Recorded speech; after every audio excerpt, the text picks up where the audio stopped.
बिस्मिल्लाहिर्रहमानिर्रहीम। अस्सलाम वालेकुम। उम्मीद है डियर स्टूडेंट्स आप खैरियत से होंगे। आज की इस लेक्चर में मैं आपको इलेक्ट्रोस्टैटिक के मुतालिक बताऊंगा कि इलेक्ट्रोस्टैटिक है क्या और इसमें हम क्या क्या पढ़ेंगे। ये टॉपिक डियर स्टूडेंट्स आपको ग्रेड 9 और ग्रेड 10 और ग्रेड सेकेंड की बुक्स में मिलेगा। ग्रेड 9 की बुक में ये चैप्टर नंबर 13 है और ग्रेड 12 की बुक में ये चैप्टर नंबर 11 है, यानी फर्स्ट चैप्टर। तो दोनों बुक्स के में ये चैप्टर ऑलरेडी मौजूद है, तो दोनों ग्रेड्स के स्टूडेंट इस लेक्चर से इस्तिफ़ादा हासिल कर सकते हैं। तो फिज़िक्स में जितने भी टर्म्स हैं मोस्टली उनके नाम से क्लियर हो जाते हैं। तो अगर आप इस नाम को देखें, इलेक्ट्रोस्टैटिक्स, इलेक्ट्रो ये दो लफ्ज़ों से मिलकर बना है। एक है इलेक्ट्रिक और दूसरा है स्टैटिक। इलेक्ट्रिक का मतलब है चार्ज और स्टैटिक का मतलब है रेस्ट।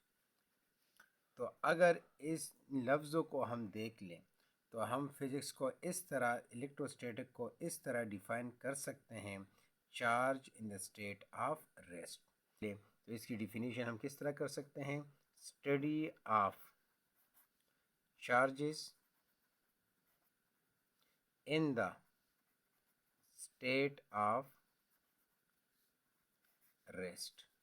रेस्ट की फॉर्म में चार्जेस को स्टडी करना क्या कहलाता है, इलेक्ट्रोस्टैटिक कहलाता है।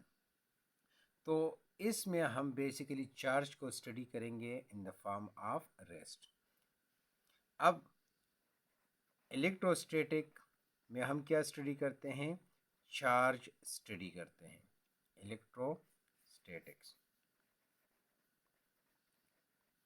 इलेक्ट्रोस्टैटिक में हम किसको स्टडी करते हैं, चार्ज को। चार्ज को किस फॉर्म में स्टडी करते हैं, in the state of rest study करते हैं। तो अब पहला सवाल जो जहन में आता है कि व्हाट इज चार्ज, चार्ज है क्या, what is charge.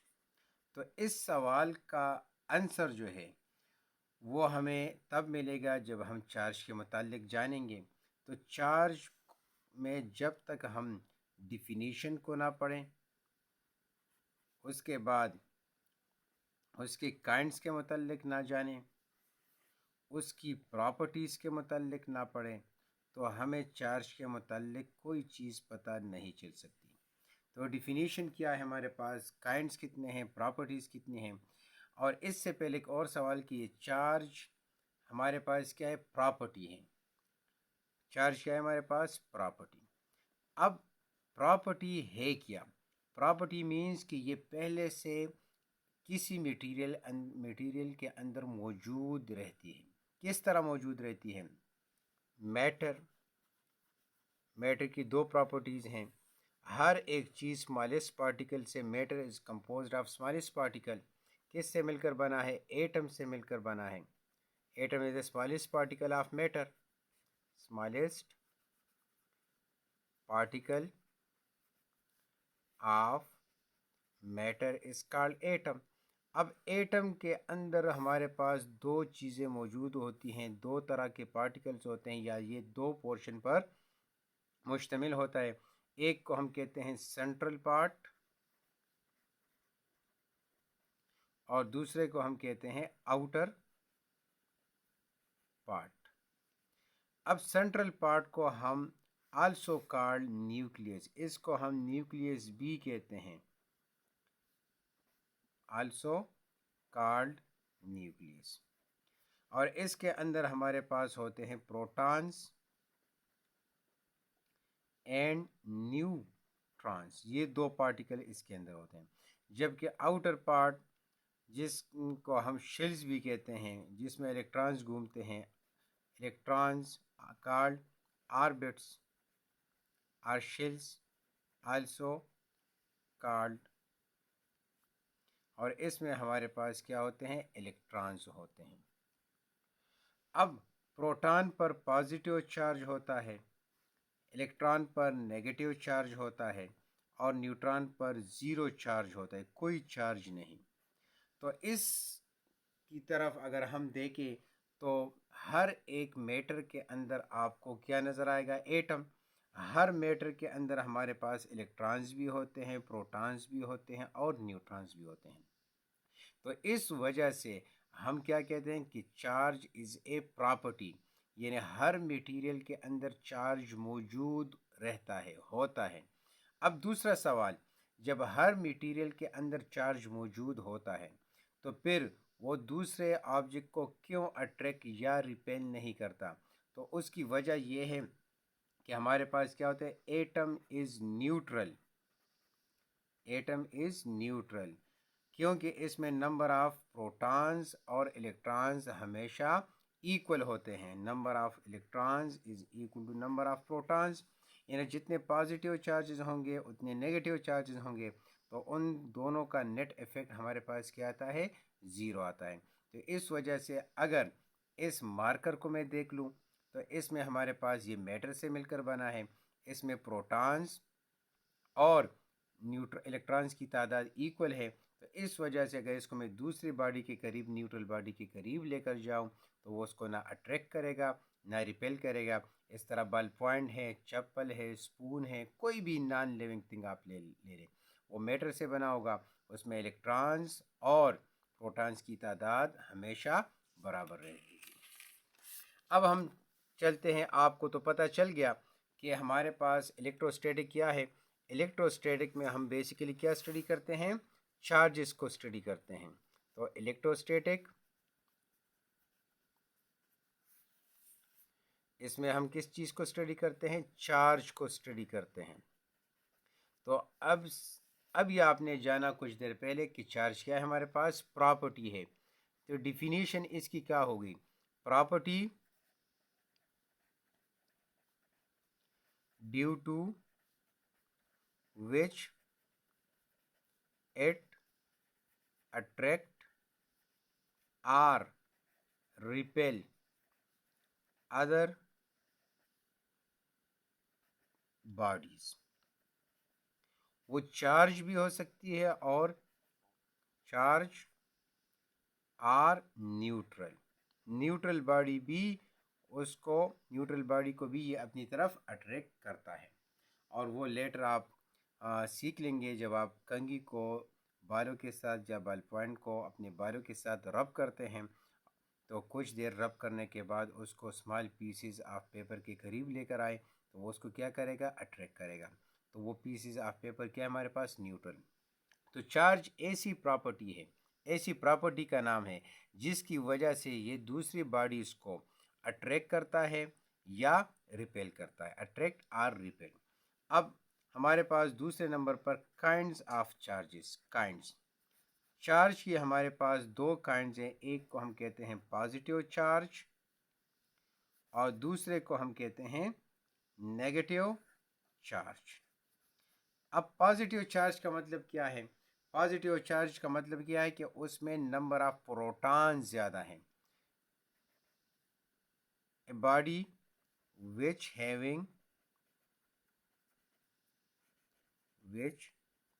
having small number of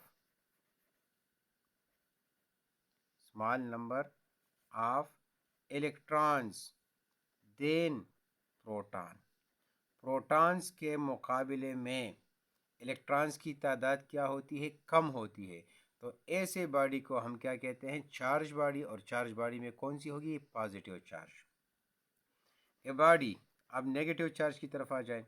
A body which having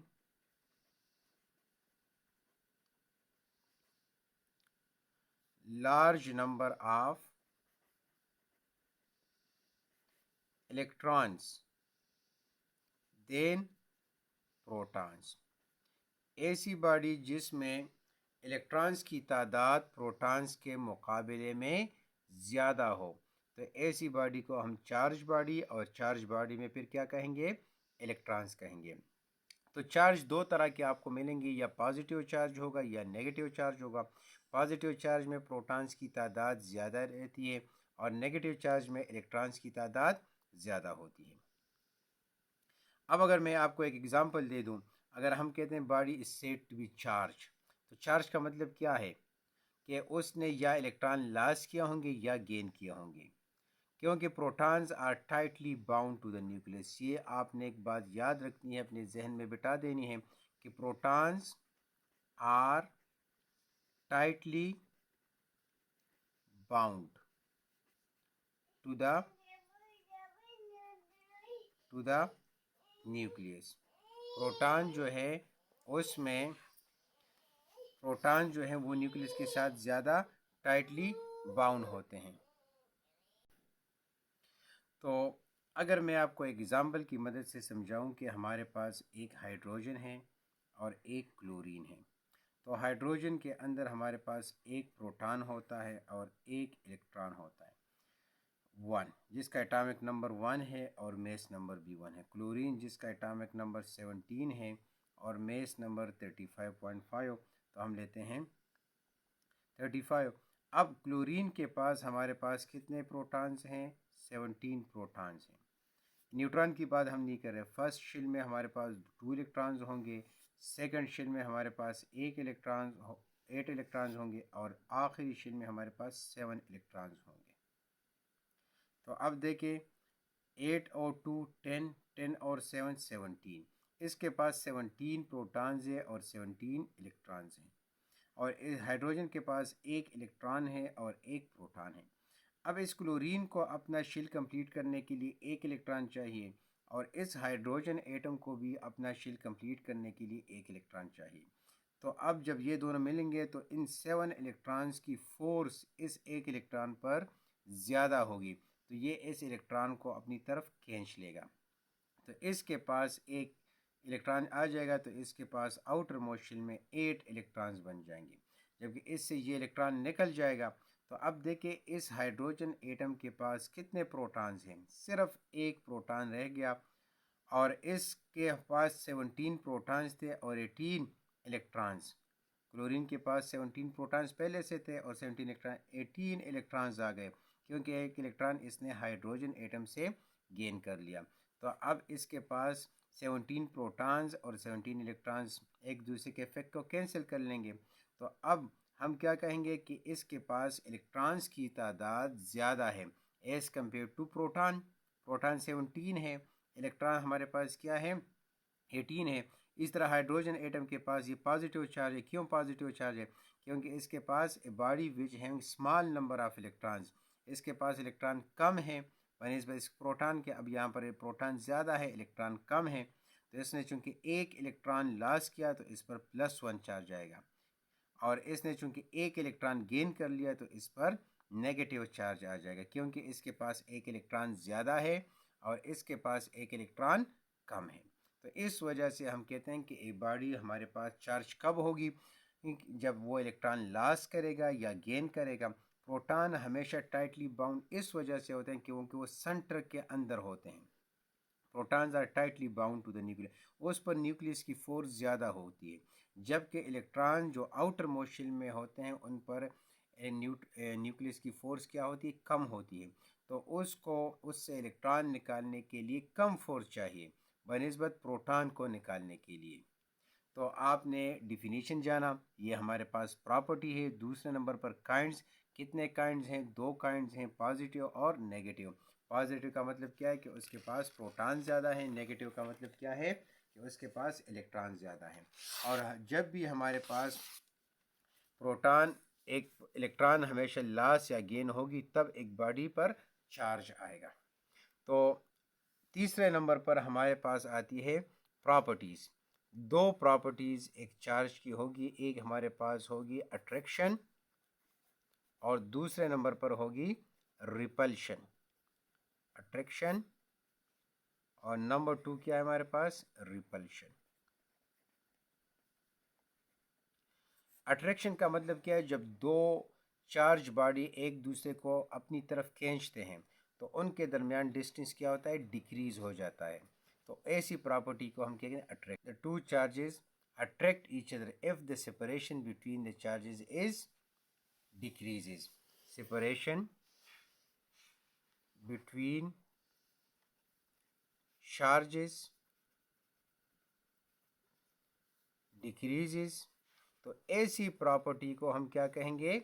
attraction. Repulsion, if the separation between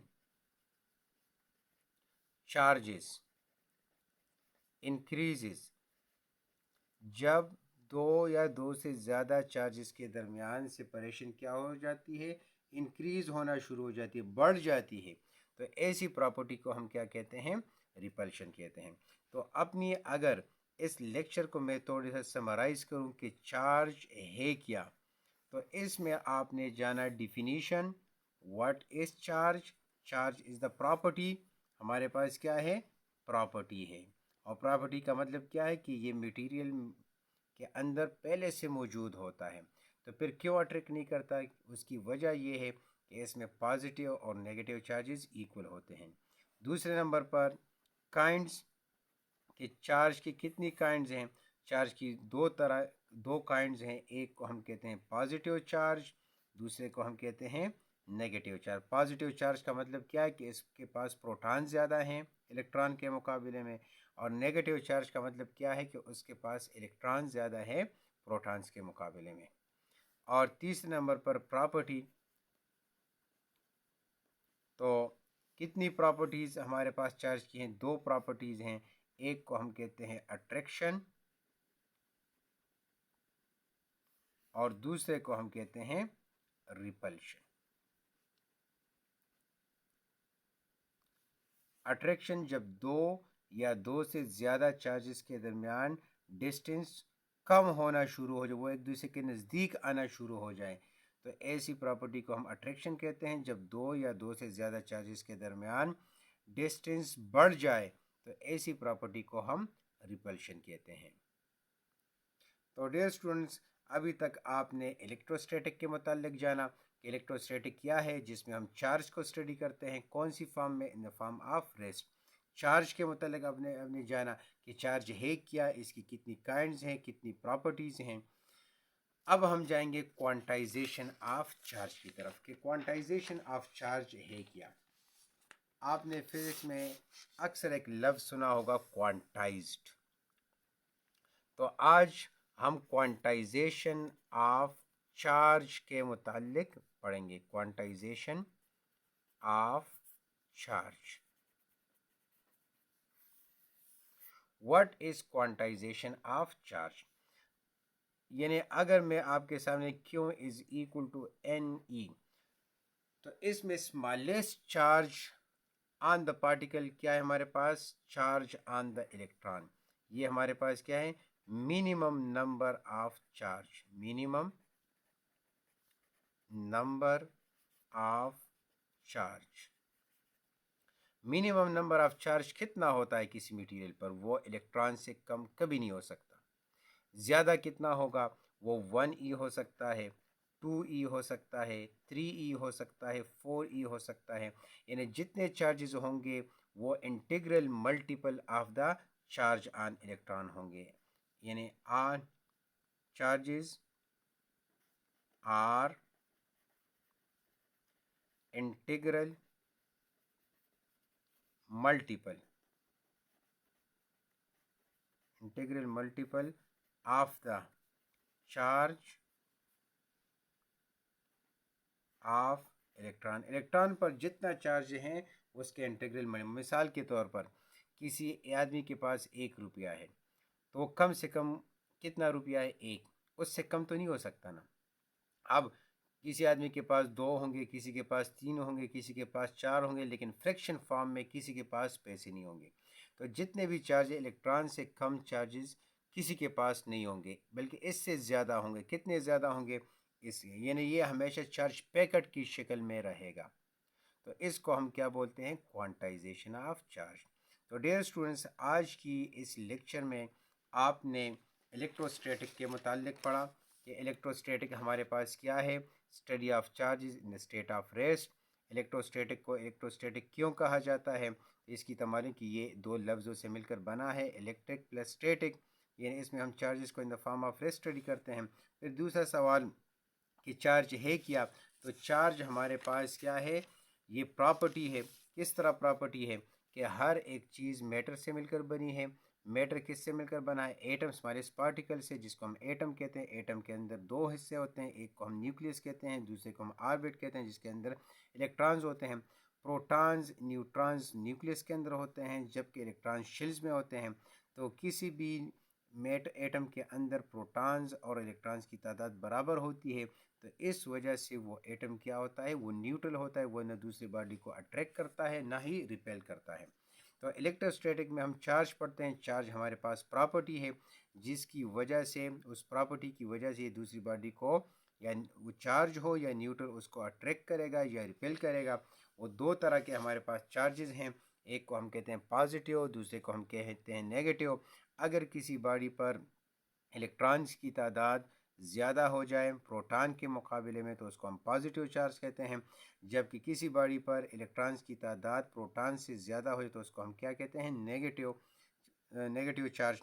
और प्रोटॉन जो है वो मूव नहीं करते, वो हमेशा एटम के अंदर रहते हैं। सिर्फ इलेक्ट्रॉन एक एटम से दूसरे एटम के पास जाता है, एक लॉस करता है, दूसरा गेन करता है, क्योंकि प्रोटॉन्स न्यूक्लियस के नज़दीक होते हैं, न्यूक्लियस के अंदर होते हैं, तो उस पर न्यूक्लियर फोर्स ज़्यादा होती है। जबकि इलेक्ट्रॉन जो आउटर मोस्ट शेल में होते हैं, उन पर एटम की फोर्स, न्यूक्लियस की फोर्स कम होती है। फिर प्रॉपर्टी दो तरह के हैं। अट्रैक्शन, जब सेपरेशन दो चार्जेस के दरमियान कम हो, तो ऐसी प्रॉपर्टी को हम अट्रैक्शन कहते हैं। रिपल्शन, जब सेपरेशन चार्जेस के दरमियान ज़्यादा हो, तो ऐसी प्रॉपर्टी को हम रिपल्शन कहते हैं। चार्ज हमारे पास क्या है? इसमें हमने डिफिनीशन, काइंड्स, प्रॉपर्टी, यानी तीन चीज़ें पढ़ी। इन चार्ज हमारे पास प्रॉपर्टी है। काइंड्स कितने हैं? पॉजिटिव नेगेटिव दो हैं। प्रॉपर्टीज़ वो भी दो हैं, एक अट्रैक्शन, एक रिपल्शन। फिर क्वांटाइजेशन ऑफ चार्ज क्या है?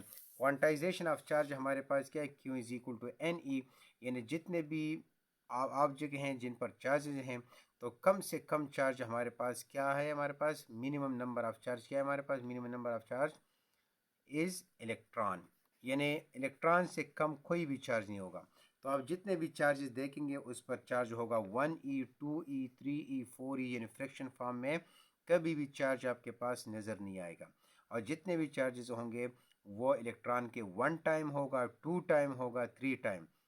मिसाल के तौर पर अगर ऊपर से बारिश का एक कतरा आता है, तो एक कतरा आएगा, ड्रॉप आएगा, दो ड्रॉप आएंगे, तीन आएंगे, चार आएंगे, पाँच आएंगे।